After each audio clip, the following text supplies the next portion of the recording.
Oi, turma.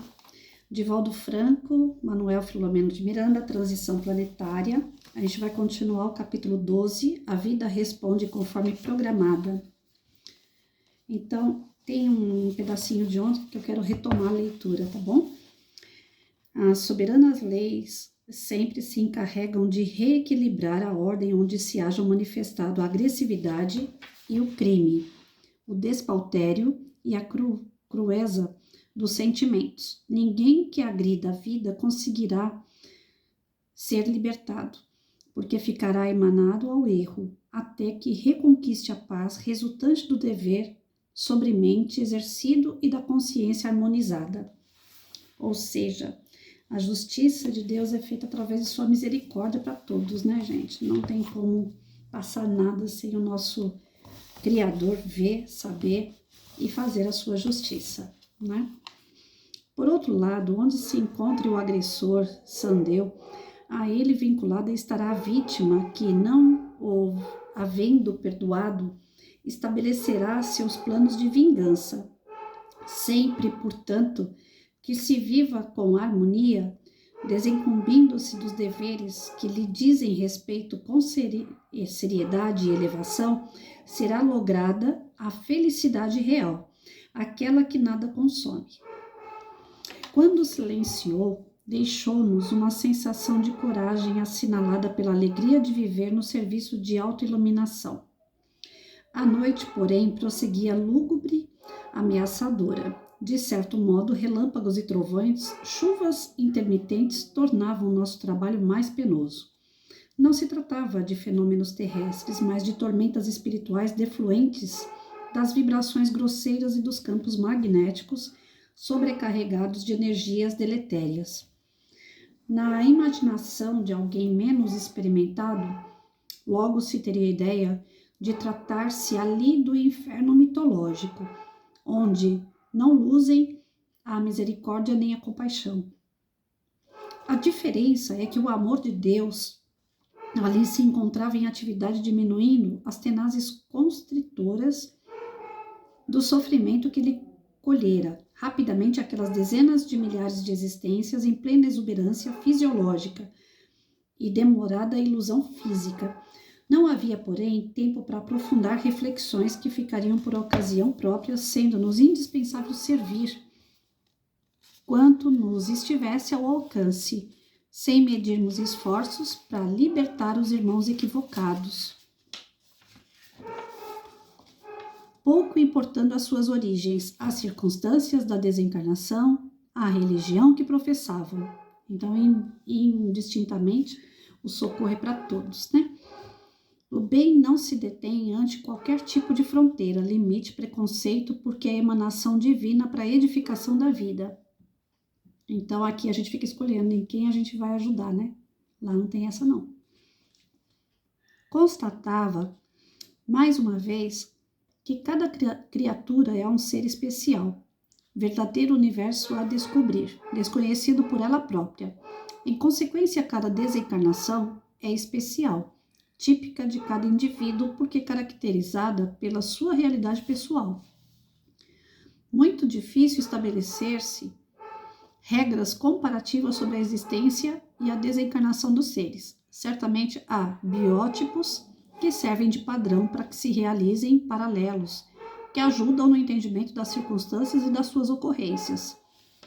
Compreensivelmente, defrontávamos essa diversidade de comportamento entre aqueles desencarnados que se negavam à aceitação do fenômeno que se consumara, arrebatando-os da esfera física. As circunstâncias imprevistas, manifestando-se com a força titânica da destruição, surpreenderam-nos sem que houvessem tido tempo sequer de entender o que lhes estava acontecendo. A onda gigante fora tão veloz e avassaladora que arrastou de rodão tudo quanto se lhe encontrava à frente, deixando um rastro de destruição inimaginável.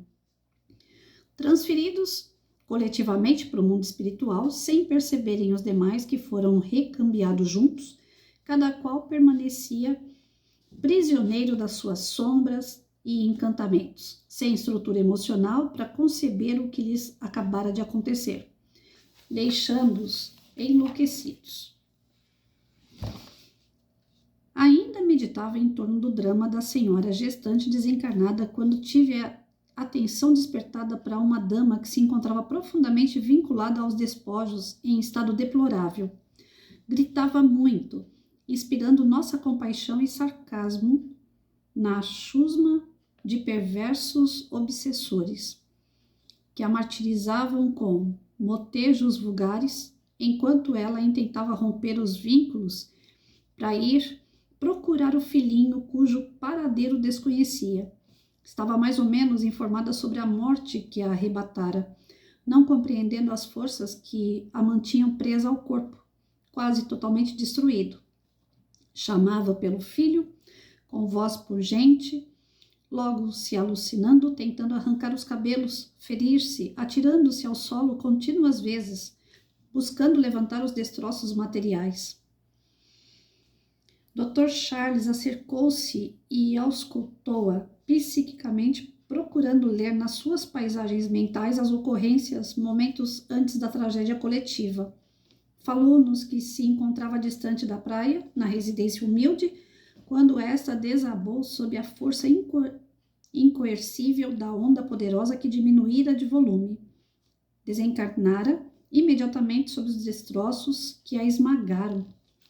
O choque adormeceu-a por largo período, havendo despertado em desespero menos de um dia após, dando-se conta relativamente do que acontecera. A sua angústia maior, elucidou-nos, era o fato de ignorar o que sucedera com o filhinho, razão que fora da sua existência no período de viuvez que a surpreendera meses antes. Mexe com criança. Com bondade paterna e sabedoria áurida na sua nobre existência, ele procurou detê-la por um pouco mediante projeção de raios luminosos que a envolveram, limitando-lhe os movimentos e, após dizer algumas palavras à sua enfermeira dedicada, pôs-se a conversar com a desesperada. O seu forte pensamento era captado pela enfermeira de maneira clara, através de imagens decodificadas pelo espírito sofredor, conseguindo acalmá-la pouco a pouco. Nesses comenos, Ana chegou. Trazendo nos braços, sorridente e bela, uma criança de pouco mais de 1 ano de idade, que desencarnara. Logo se recuperara do drama, apresentando-a ao médico. Este, por sua vez, colocou nos braços da desafortunada o filhinho jovial, que a fez sorrir e acalmar-se, logo passando a cantar uma balada para o adormecer. De imediato fomos convidados a diluir os liames perispirituais que a retinham ao corpo, conseguindo alguns momentos depois a total liberação. Aturdida no instante da emancipação do corpo, pareceu perder o equilíbrio em razão da gravidade ambiente no que foi socorrida por Ana, que ele tomou o filhinho enquanto nós a segurávamos e o Dr. Charles hipnotizava a fim de que, serena, adormecesse, o que aconteceu sem detença. Logo após, os padioleiros a transferiram para a área pertinente, levando também o filhinho adormecido. Os milagres que o amor opera são contínuos e ricos de beleza, vencendo mesmo o denominado abismo da morte. As horas, em consequência, naquele báratro, arrastavam-se lentas e afligentes, carregadas de acontecimentos insólitos que nos enterneciam num momento, doíam-nos em outro, e despertávamos sempre o amor e a compaixão em todos os casos. Pois é. Independente da história de cada um, os socorros eram praticamente iguais, né? Ora eles iam com o fio de luz para acalmar, para apaziguar. Ora eles iam com a fala cheia de amor, de desejo de transformar aquela situação menos impactante possível. Essa equipe espiritual trabalhou muito, mas muito mesmo, pelo que a gente percebe aqui. Aí a gente fica, né, esquecendo de orar para o nosso anjo de guarda, sendo que é ele que vai tirar a gente do sufoco na hora que a gente tiver que passar para o outro lado, né? É Ele que tira a gente do sufoco quando a gente aqui faz um monte de besteira. E a gente esquece disso, que lá do outro lado, no plano espiritual, no plano, né, paralelo ao nosso aqui, existe alguém que cuida de nós. Além desses anjos protetores, além desses mentores, além desses espíritos socorristas, existe Jesus que governa tudo isso, existe Deus que criou tudo isso, e a gente não tem ideia do tamanho de tudo isso, né? É incrível como o socorro é feito com amor. Ali não perguntou a cor, não perguntou a religião, não perguntou o que a pessoa carregava no bolso, se ela tinha dinheiro na conta. Simplesmente trabalhando em favor do próximo. Só. Sem ganhar nada em troca e sem querer nada em troca. A gente é capaz de fazer isso aqui. A gente é capaz, um médico, fazer trabalho social nas horas vagas e ajudar pessoas com doenças sem cobrar receita? Aqui, será que tem professores que dão aula particular, que ajudam na construção da vida de crianças sem querer nada em troca? Aqui, será que tem governantes que governam de verdade para o povo, pensando no melhor do povo, sem querer nada em troca? Gente, como nós estamos atrasados. Como nós estamos atrasados. Mas está em tempo, né? Eu não sei a intenção de quem pega meus vídeos para assistir. Mas se tiver a mesma intenção que a minha, que é de estudar, de aprender um pouquinho mais, de confrontar com as ideias já formuladas, porque a gente já tá velhinho, né? A gente já tem as nossas ideias prontas. Mas se a pessoa pegar um texto como esse e começar a ir além dos muros dos encarnados para os desencarnados e vice-versa, vocês vão ver o tanto que nós estamos devendo ainda. Mas isso não é motivo de culpa, não é motivo de se culpar, não é motivo de se transtornar. Pelo contrário, eu não me vejo assim. Às vezes a pessoa fala, Patrícia, se cobra demais. Eu falo, me cobro entre aspas. Porque eu sei até onde eu posso ir. E eu sei até onde eu pude ir no passado. O passado passou, já foi. O que eu fiz de certo e de errado, infelizmente, já fiz. Agora, mediante o que eu já fiz, eu só não quero repetir. Eu estive conversando hoje com um amigo de manhã e eu falei para ele, pode ser que eu esteja errado. Pode ser que eu também esteja errada mais uma vez. Mas eu tive 4 relacionamentos depois que eu fiquei viúva. Os 4 vieram para mim quebrados. Os 4 eu tive que levantar. Tive que refazer a vida dessas pessoas. E eu fui ficando para trás. Porque o tempo que eu estava lá refazendo a vida deles, eu podia ter gasto comigo, eu podia ter passeado mais, eu podia ter feito outras coisas para mim. Mas eu não fiz, eu fiz para os outros. Eles foram embora e eu fiquei. Mas eu errei exatamente na mesma coisa. Peguei 4 pessoas quebradas. Porque eu não sou o tipo da pessoa que procura o outro porque ele tem dinheiro no bolso. Procuro uma pessoa que tenha um valor, que tenha princípio como eu. Que goste das mesmas coisas como eu, né? Mas hoje eu fui, essa semana não foi pedida, mas quase pedida em namoro, né? Mas aí, conversando com a pessoa falou para mim que ela não tinha dinheiro para fazer uma coisa simples, bem simples. Aí eu falei assim, peraí, mas é só hoje a situação? Não, às vezes tá bem apertado mesmo, o negócio tá difícil. Eu gostei da pessoa, Deus me perdoe, mas eu não quero mais, né? Agora eu tô correndo dessa situação, porque eu errei exatamente aí. A pessoa não tem condições nem para ela, e eu quero dar uma de Santa Madre Teresa aí de Itaquaquecetuba? Não dá. Então eu parei por aqui. A minha cota de caridade no relacionamento acabou ali. Chega, eu não faço mais isso. Eu preciso de uma pessoa pronta para andar junto comigo, pronto, como eu estou pronta, né? Então, às vezes, a gente está errando no mesmo erro, porque a gente não está enxergando o além. Então, estudando como eu estou estudando, e eu espero que as pessoas não se prendam à minha fala, mas se prendam na leitura, tenham curiosidade de procurar o livro, deve ter ele em PDF, deve ter ele barato para comprar. Mas leiam, porque ao passo que, olha, a primeira vez que eu li o primeiro capítulo, me detonaram num grupo espírita.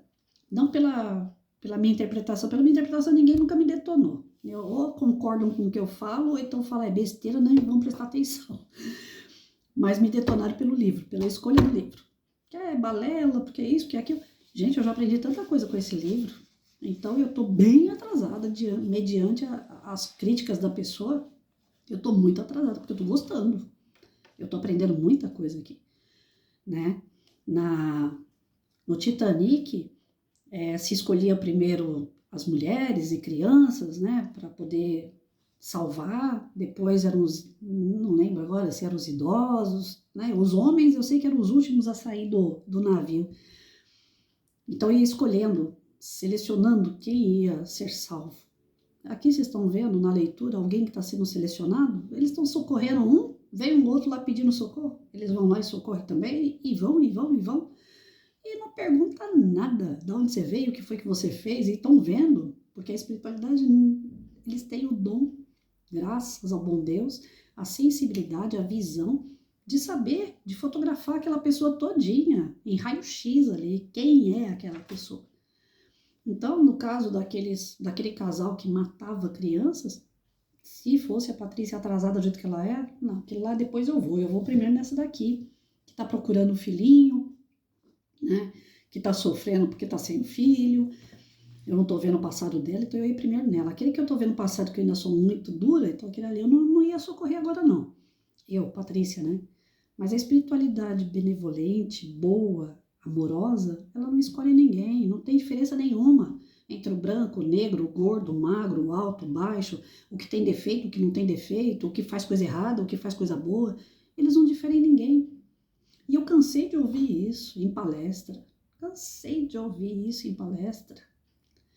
E agora eu não estou ouvindo, eu estou lendo algo que aconteceu, é um relato. E eu falo sempre, eu sou que nem Santo Tomé. Eu preciso disso, eu preciso ter a certeza para poder acreditar.